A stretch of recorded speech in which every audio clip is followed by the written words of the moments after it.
지난주 우리 교회에서 한 교계 행사가 있었습니다. 조금 전 찬양한 우리 나사렛 찬양대에 우리 솔로로 봉사하신 우리 집사님이 특송까지 하시면서 은혜로운 행사가 진행이 되었습니다. 행사를 진행하면서 커피 봉사하시는 권사님들과 제가 이런 이야기를 했습니다. 그것은 오늘 본문의 제목과 같은 하나님은 우리 입술의 열매를 창조하시는 분이라, 이러한 내용이었습니다. 까닭은 제가 위임 예배를 드릴 때 답사하면서 한 말씀이 기억났기 때문입니다. 많은 분들이 위임 예배할 때 답사하는 내용이 중요하다, 저한테 계속 말씀하셔가지고 제가 위임식 할 때 어떠한 답사를 할까 기도하다가 솔로몬이 떠올랐습니다. 솔로몬은 다윗 왕 시대에 많은 전쟁이 있었던 다윗 왕의 뒤를 이어서 이제 이스라엘 나라가 전쟁이 그치고 태평한 안연한 나라로 만든 왕이었습니다. 더 나가서 솔로몬은 다윗 왕도 성전 건축을 하지 못했지만 그는 또 아름다운 성전을 건축한 인물이 솔로몬이었기 때문에 제가 위임 목사가 되면서 이제 저희 교회 앞에는 성전 건축이라는 큰 일이 남아 있어서 정말 솔로몬처럼 이렇게 주님이 맡겨준 사역 잘 감당하면서 성전 건축하는 일에, 또 우리 은혜광성교회가 이제는 모든 아픔을 뒤로하고 은혜 넘치는 평화로운 행복한 교회가 되게 하겠다 작정을 하고 기도하면서 이렇게 답사를 했습니다. 근데 이렇게 답사를 하다 보니까 우리 성도님들이 힘을 못 내시는 것 같아서 생각을 안 했지만 힘들 내시라고 제가 한마디를 덧붙였습니다. 그것은 우리 은혜광성교회 이제는 우리 교회의 위상을 드높이겠다, 그렇게 해서 성도님들이 힘을 내셨습니다. 그리고 이제 예배가 마친 다음에 그 다음 주간에 저희 교회 취재에 나왔던 기자분들이 기사를 썼는데, 그 기사 내용을 보니까 제가 기도하면서 준비한 솔로몬과 같이 성전 건축 잘하겠다 이런 내용은 하나도 쓰지 않고, 제가 생각도 안 했다가 우리 성도님들 힘들 좀 내시라고 위상을 높이겠다 그 내용만 써놓은 겁니다. 제가 기사를 보고 깜짝 놀랐습니다. 내가 이 말을 했나? 하기는 한 것 같은데 제가 생각한 말이 아니었기 때문에 그런데 이런 말을 기자들이 썼구나, 이렇게 하면서 조금 저의 생각과는 오해가 있었다, 이렇게 생각을 했는데, 그로부터 이제 입당하고 나서 3년이 지난 다음에 저희 교회에서 이렇게 큰 교계 행사들이 진행되는 것을 보면서 하나님은 정말 우리 은혜광성교회 위상을 높여주셨다라는 것을 깨달을 수가 있었습니다. 수많은 교회들과 함께하며 또 한국 교회 모범이 되는 교회로 하나님께서 우리 교회를 들어서 주시는 줄 믿습니다. 그러다 보니까 우리 하나님은 우리 입술의 열매를 정말로 창조하시는 분이라 라는 것을 깨달을 수 있었습니다. 그러다 보니까 한편으로 두려운 마음도 생겼습니다. 왜냐하면 말을 잘못하면 어떻게 됩니까? 그 잘못한 대로 되는 것 아닙니까? 생각해 보니까 이렇게 되면, 예전에는 제가 조금 기분 나쁘면 좀 안 좋은 얘기를 했는데 그러면 안 되겠더라고요. 잘못하면은 큰일 나지 않습니까? 더욱더 말을 조심해야 되겠다. 잠언 10장 19절을 보면 말이 많으면 허물을 면하기 어려우나 그 입술을 제어하는 자는 지혜가 있느니라. 우리 하나님은 우리가 하는 말, 그 말의 열매를 다 창조하시는 분이라. 우리는 정말 말 한마디도 은혜 넘치는 말 한마디도 남에게 힘을 주고 복을 선포하는 말, 이런 말만을 해야 될 줄 믿습니다. 이제 오늘 본문 이사야서 57장 19절 상반절을 보면 입술의 열매를 창조하는 자 여호와가 말하노라, 이렇게 말씀하고 있습니다. 우리 하나님은 입술의 열매를 창조하는 분이시라는 겁니다. 먼저 입술의 열매라는 게 무엇입니까? 그것은 우리가 말을 하는 그 열매, 결과를 맺게 하시는 분이라 라는 것을 이야기합니다. 그러니까 우리가 말 한마디 한마디 결과물이 나온다라는 겁니다. 그 다음에 그 입술의 열매를 창조하시는 자라. 창조라는 게 무엇입니까? 창조는 있는 것을 가지고 무엇을 만들어내는 것은 만들다 이렇게 표현하고, 없는 것을 가지고 무엇을 만들어내는 것, 이것을 창조라 이야기합니다. 하나님께서 세상을 창조하실 때도 빛이 있으라 하시니까 빛이 있었던 건 아닙니까? 그전엔 빛이 없었습니다. 땅이 있으라 하니까 땅이 생긴 겁니다. 그전에는 없었습니다. 이렇게 하나님은 창조하시는 분이라는 거예요. 우리가 하는 말도 우리 하나님은 입술의 열매를 맺어주시는데, 하물며 하나님께서 하시신 그 약속의 말씀, 그 말씀은 반드시 이루어주시는 분이 아니시겠습니까? 오늘 이사야서 57장에 있는 말씀 가지고 우리 하나님은 입술의 열매를 창조하시는 분이라 기억하시고, 우리 하나님의 그 약속의 말씀이 여러분들의 삶 가운데 그대로 임하셔서 세상 승리하시는 은혜의 모든 성도님들 되시기를 주님의 이름으로 축원합니다. 그렇다면 입술의 열매를 창조하는 자 여호와, 이 여호와 하나님께서 우리에게 약속해 주시는 말씀은 무엇입니까? 먼저는 고침을 약속해 주셨다라는 겁니다. 오늘 보면 이사야서 57장 18절을 보면, 내가 그의 길을 보았은즉 그를 고쳐줄 것이라. 그를 인도하며 그와 그를 슬퍼하는 자들에게 위로를 다시 얻게 하리라. 이렇게 말씀하고 있습니다. 이 18절에서 상반절을 보면, 내가 그의 길을 보았은즉 그를 고쳐줄 것이다, 이렇게 말씀하고 있습니다. 하나님은 우리의 길을 보시고 그 길이 잘못되어 있으면 그 길을 고쳐주시는 하나님이시라는 겁니다. 그 길이라는 게 있습니다. 우리나라는 세계 어느 나라보다도 고속도로가 너무나 잘 깔려있는 나라라는 것을 알 수가 있습니다. 그래서 우리나라 전국이 바둑판같이 고속도로로 다 연결돼 있어서 반나절이면은 다 다녀올 수 있는 곳이 우리나라 아닙니까? 이렇게 고속도로가 잘 발전돼 있는데, 밤에 고속도로를 타고 올라오다 보면은 보수공사를 많이 합니다. 지난 월요일부터 수요일까지 대전에서 터치전도 세미나가 있었습니다. 그래서 저희 교회가 이제 10월달, 11월달 총동원 출석 전도의 달을 준비하기 위해서 먼저 우리 빌립대원과 우리 장로님들, 당위원들을 우리 터치전도 세미나에 참여해서 먼저 교육받게 했습니다. 제가 월요일날 행사가 있어서 화요일날 터치전도 세미나 참여하신 분들 격려하라고 대전을 내려갔다 밤에 올라오는데, 밤에 올라오다 보니까 밤이라 도로가 안 막힐 줄 알았는데 도로가 오히려 더 막히는 겁니다.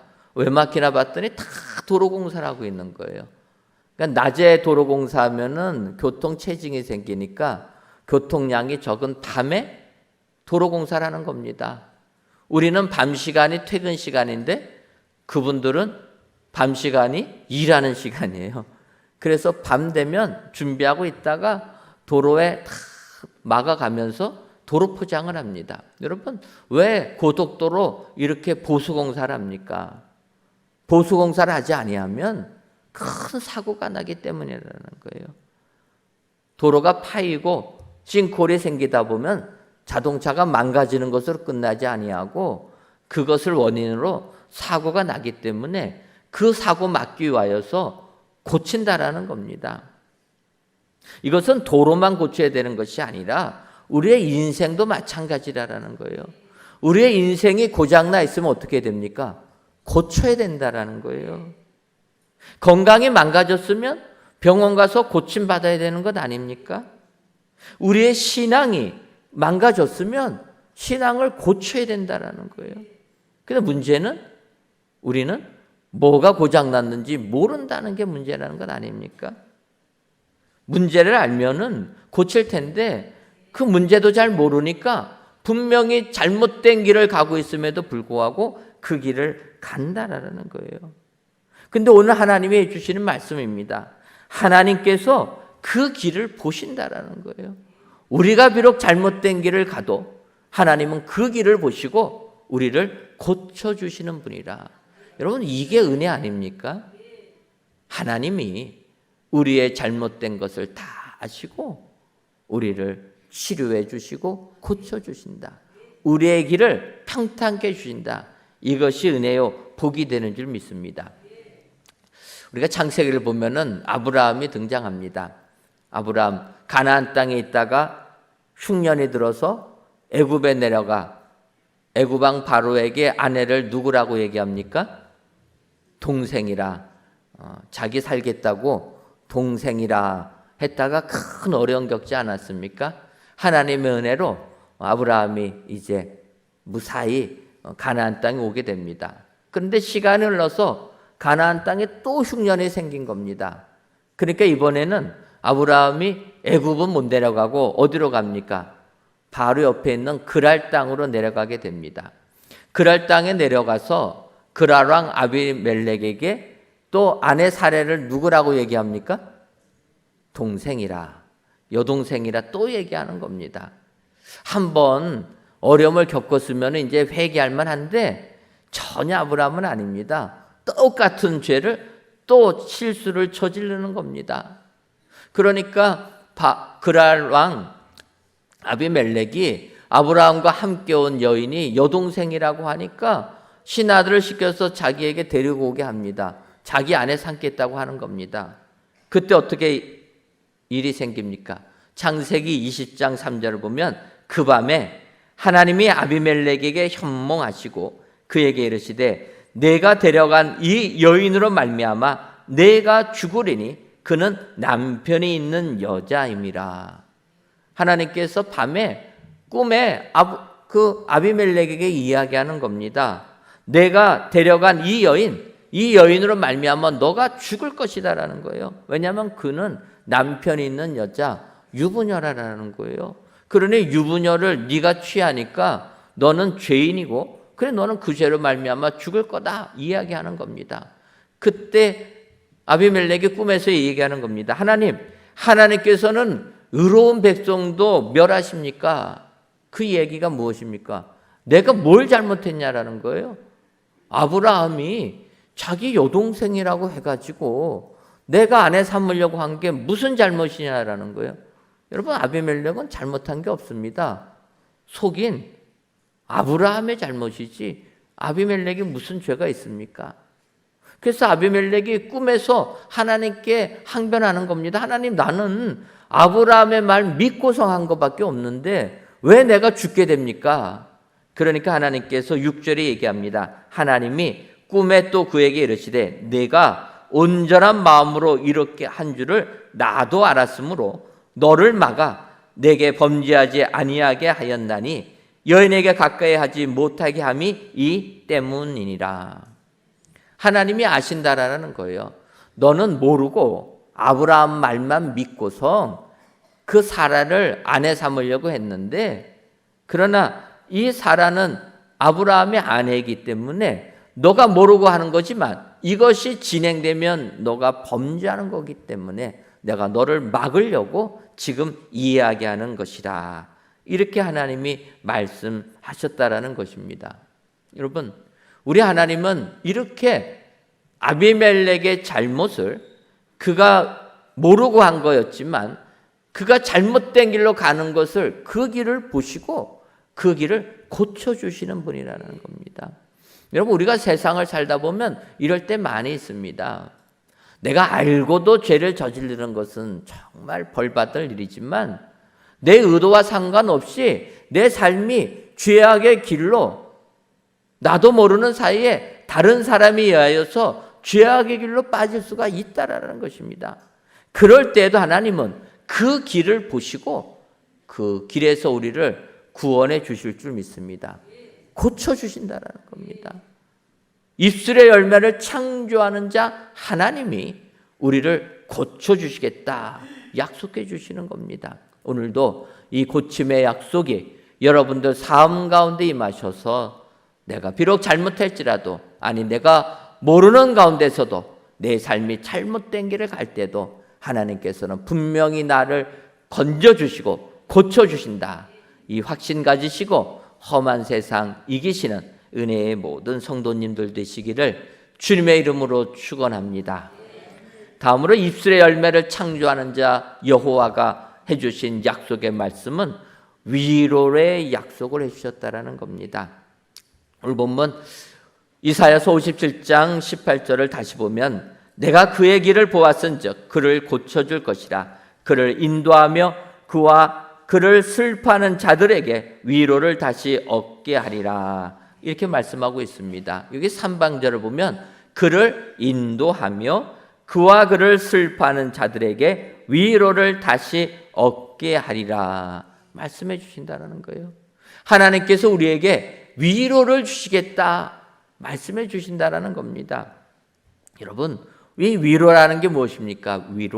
위로는 따뜻한 말이나 행동으로 괴로움을 덜어주거나 슬픔을 달래어주는 것, 이게 위로라는 거예요. 하나님께서 우리들을 이렇게 위로해 주실 줄 믿습니다. 예를 들면 위로해 준 사람을 보면 창세기에 나오는 요셉을 볼 수가 있습니다. 요셉은 일찍이 형제들의 미움을 받아서 노예로 팔리게 됩니다. 애굽의 노예로 팔렸다가 그가 30살에 총리가 되어서 생명을 구원하는 큰 일을 감당하게 됩니다. 이때 우리가 아는 대로 가나안 땅에도 흉년이 들어서 야곱과 그의 자녀들이 가나안 땅에 살 수가 없어서 곡식을 구하러 애굽에 오지 않습니까? 애굽에 와가지고 야곱을 만나게 되고 야곱이 그 식구들을 애굽에 살게 하여서 이제 야곱과 그의 아들들이 요셉과 같이 애굽 땅에 거하게 된 겁니다. 그럴 때 요셉의 형제가 되는 그 형제들 마음에는 애굽에 살면서도 항상 부담스러운 내용이 있었습니다. 그 부담스러운 게 뭐냐면 자기들은 요셉을 죽이려고 했다라는 거예요. 지금 요셉이 자기들에게 먹을 것을 주고 자기들을 잘 돌보아주고 있지만 요셉이 돌보아주는 이유는 아버지 야곱 때문이라는 겁니다. 야곱이 살아있으니까 지금 형제들을 돌봐주는 거지, 만약 아버지가 안 계시면 자기들은 바로 어려움을 겪게 될 것이다. 항상 그 마음으로 짓눌려 있었다라는 것입니다. 우리가 성경을 보게 되면 결코 요셉은 그런 사람이 아닙니다. 그럼에도 불구하고 그의 형제들은 항상 짓눌린 가운데서 걱정 근심하며 살고 있었다라는 거예요. 여러분, 이 부분을 보게 되면 우리가 세상을 살 때 이렇게 걱정 근심 속에 살 때가 많이 있다라는 겁니다. 쓸데없는 고민이라는 거예요. 걱정할 필요가 없는데 걱정거리가 아님에도 불구하고 그거 나 혼자 걱정하고 나 혼자 염려하면서 살고 있다라는 것입니다. 그 형제들은 그 문제를 해결하지 못했습니다. 그리고 야곱이 죽게 되었습니다. 야곱을 장사 지내고 나니까 이제 형제들에게는 그 문제가 당면 문제가 된 겁니다. 이제 아버지 돌아가셨으니 요셉이 우리에게 죗값을 물을 것이다. 그래서 형제들이 머리를 싸맵니다. 어떻게 얘기합니까? 야곱이 하지 않았는데 아버지가 그렇게 말했다라고 요셉에게 이야기하는 거예요. 무슨 얘기입니까? 비록 너희 형들이 너를 죽이려고 했지만 그 용서해 줘라. 그거 아버지가 했다라고 거짓말하면서 요셉에게 이야기하는 겁니다. 성경을 보면 형들의 이 말을 들을 때, 그들이 그에게 하는 말을 들을 때 울었더라. 얼마나 요셉이 마음이 힘들면 울었겠습니까? 형제들 애굽으로 내려와서 자기가 정성껏 돌보아 드렸는데 그럼에도 불구하고 형들은 자기의 본심을 받아들이지 않고 의심하면서 걱정하면서 사는 형제들, 그들 보면서 요셉이 울었다라는 거예요. 그러면서 형제들에게 이렇게 얘기합니다. 창세기 50장 21절을 보면 당신들은 두려워하지 마소서. 내가 당신들과 당신들의 자녀를 기르리이다 하고 그들을 간곡한 말로 위로하였더라. 걱정 근심 속에 빠져있는 형제들에게 요셉이 해준 이야기입니다. 두려워하지 말라라는 거예요. 당신들이 나를 죽이려고 한 일에 대하여서 두려워하지 말아라. 내가 당신들과 당신들의 자녀를 책임지고 길러주겠다. 그러면서 간곡한 말로 위로했다라는 겁니다. 여러분, 요셉이 그의 형제들을 이 말로 위로한 것, 이게 위로라는 거예요.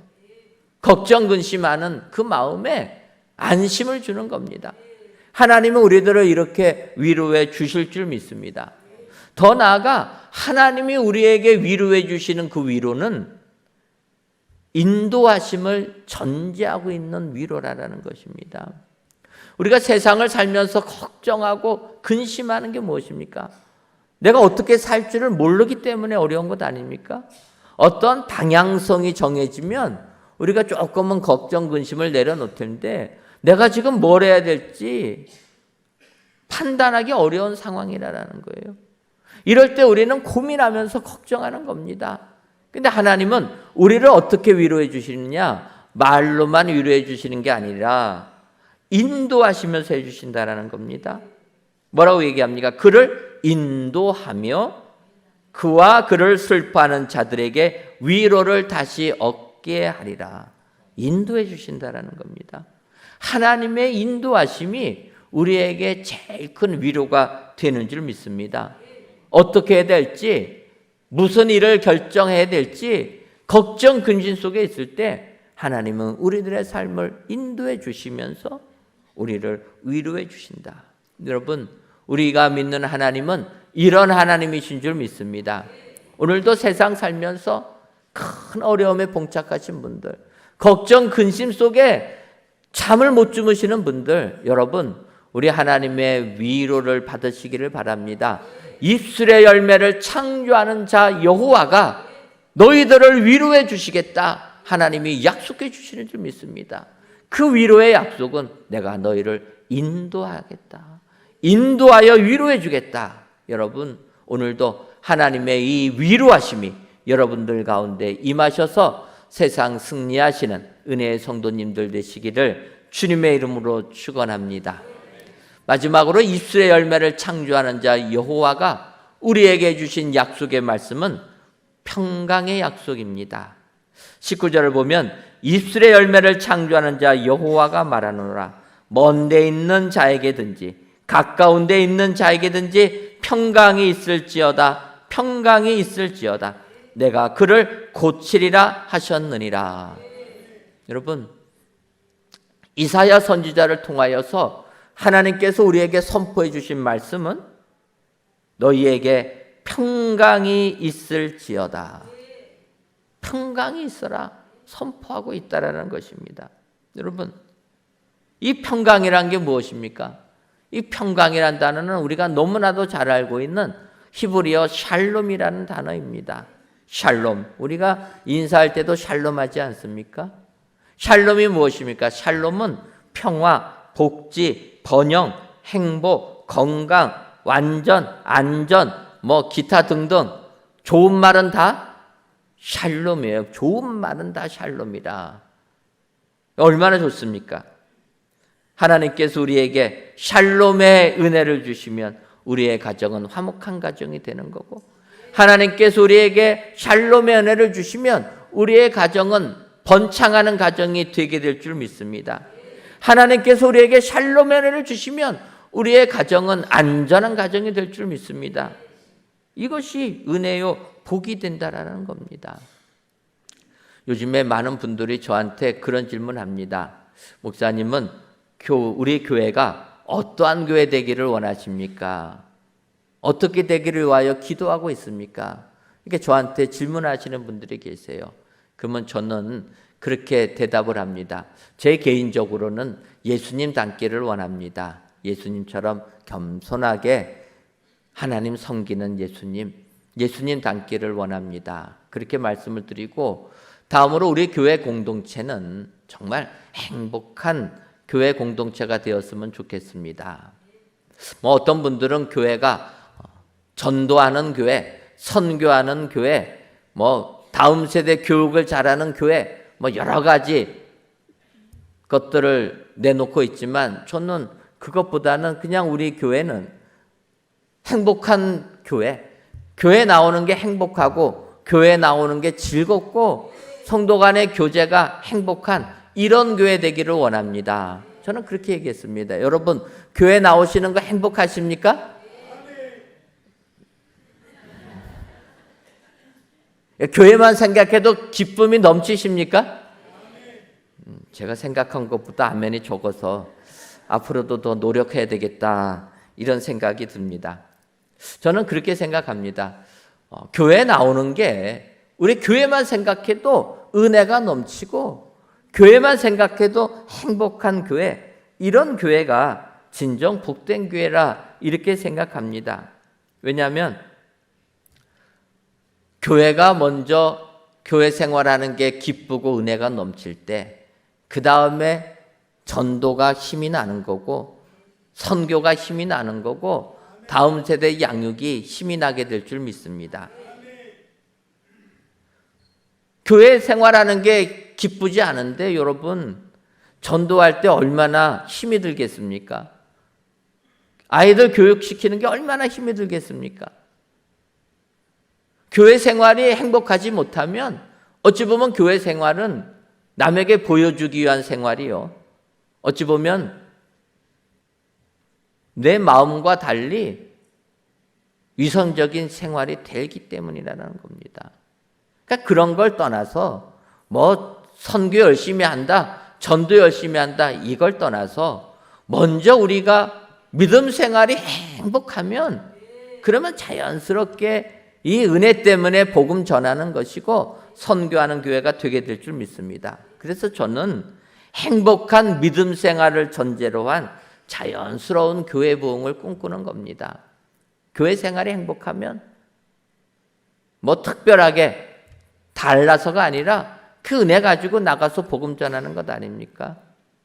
이번에 저희가 8월 달에 캄보디아 선교를 가는데 벌써 이제 50명이 넘어갔습니다. 근데 캄보디아 선교를 가다 보면 참 우리 청년들한테 제가 고마운 게 그 청년들은 그런 고생을 경험한 적이 없습니다. 여러분, 캄보디아 땅이 얼마나 열악합니까? 거기는 물도 제대로 안 나오고 잠자리도 불편하고 뭐 화장실, 샤워도 제대로 할 수 없고 그런 곳입니다. 그런데 한 번도 경험하지 못한 청년들이 캄보디아 땅에 가서 복음 전하려고 그런 고생이라고 얘기하지 않습니다. 행복하게 선교 일을 하고 있다는 겁니다. 여러분, 예수님 믿는 게 행복하고 즐겁고 교회 생활하는 게 행복하면 우리는 자연스럽게 복음을 전하게 될 줄 믿습니다. 이 행복이란 게 무엇입니까? 이것이 샬롬의 축복이라는 거예요. 오늘 입술의 열매를 창조하는 자 하나님이 우리에게 약속해 주신 말씀은 우리에게 샬롬의 축복을 주시겠다, 언약해 주셨다라는 겁니다. 그러면 내 삶이 아무리 힘들어도 우리에게는 주님이 주시는 평화만이 임하게 될 줄 믿습니다. 여러분, 우리 예수님께서 우리를 구원하기 위해 이 땅에 오셨습니다. 예수님께서 이 땅에 오실 때 누가복음 2장 14절을 보면 지극히 높은 곳에서는 하나님께 영광이요 땅에서는 하나님이 기뻐하신 사람들 중에 평화로다 하니라, 이렇게 말씀하고 있습니다. 지극히 높은 곳에서는 하나님께 영광이요 이 땅에서는 하나님이 기뻐하신 사람들 중에 평화로다. 하나님이 기뻐하시는 자들 가운데서는 평화만이 임한다라는 겁니다. 여러분, 이 평화가 무엇입니까? 샬롬이라는 거예요. 헬라어로는 에이레네라고 하지만 구약으로 보게 되면 샬롬이라는 겁니다. 하나님께서 우리에게 샬롬의 축복을 주시는 줄 믿습니다. 오늘 입술의 열매를 창조하는 자 여호와가 우리에게 약속해 주시는 겁니다. 평강이 있을지어다. 여러분, 내 삶을 돌이켜 보시면서 아직도 내 삶에 평화가 있지 아니하고 평안이 있지 아니하고 걱정, 근심 속에 계신 분들, 하나님의 이 약속의 말씀을 믿으시기를 바랍니다. 입술의 열매를 창조하는 자 하나님이 우리에게 샬롬을 말씀해 주고 있다라는 것입니다. 하나님의 샬롬이 우리에게 임하게 되면 우리에게는 건강의 축복이, 번성함의 축복이, 안전함의 축복과 행복함의 축복이 우리에게 임하게 될 줄 믿습니다. 오늘도 하나님의 이 약속의 말씀이 저와 여러분들 삶 가운데 임하셔서 세상 승리하시는 은혜의 성도님들이 되시기를 주님의 이름으로 축원합니다. 기도하겠습니다. 하나님, 무더위를 식혀주는 시원한 비가 반가운 이 시간, 성전에서 또는 각 예배 초소에서 귀한 예배를 드리게 하시니 감사합니다. 이 시간 입술의 열매를 창조하는 자 여호와라는 제목으로 말씀을 주셨사오니 오늘 주신 말씀처럼 우리들의 삶에 입술의 열매가 맺혀지는 은총을 허락하여 주옵소서. 입술의 열매를 창조하는 자 여호와의 약속은 고침과 위로와 평강의 약속이라 말씀하셨사오니 아무리 우리들의 삶이 힘들고 어려워도 고쳐주심의 은혜를 받아 평탄한 삶을 살게 하여 주옵소서. 하나님께서 우리들을 친히 인도하여 주셔서 위로가 넘치게 하시며 우리의 삶에 샬롬의 축복을 허락하셔서 행복한 믿음 생활을 영위하는 은혜의 성도님들이 되게 하여 주옵소서. 예수님의 이름으로 기도하옵나이다. 아멘.